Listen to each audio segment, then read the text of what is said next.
کئی ہمارے مسلمان بھائی اس طرح شک و شبہات کا شکار ہوتے ہیں کہ وہ ہر وقت تھوکتے ہی رہتے ہیں، یا پھر وضو کرتے ہوئے کلی کریں گے تو کلی کرنے کے بعد کپڑا رکھتے ہیں اور منہ میں اس کو ڈال کے اچھی طرح منہ کی صفائی کرتے ہیں تاکہ وہ پانی صاف ہو جائے، منہ کے اندر جو پانی لگا ہے وہ ان کے حلق میں نہ جائے۔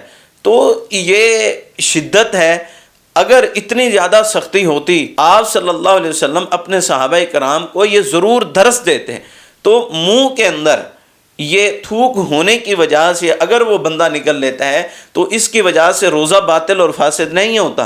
محمد بن صالح العثیمین رحمہ اللہ کا بھی یہ فتویٰ ہے، وہ فرماتے ہیں کہ تھوک کے نگلنے کی وجہ سے انسان کا روزہ فاسد اور باطل نہیں ہوگا۔ تو یہ انتہائی شک و شبہات کے اندر جانا یہ ٹھیک نہیں ہے۔ اور اسی طرح بلغم بھی ہے، اگر وہ بلغم آئی ہے تو انسان اس کو کوئی اپنا ٹیشو پیپر ساتھ رکھے، کوئی رومال اپنا ساتھ رکھے، اس میں اس کو ڈال دے، اندر نہ نکلے۔ تو ان چیزوں کی وجہ سے، نگلنے کی وجہ سے اگر اندر چلی بھی جائیں تو روزہ باطل نہیں ہوگا۔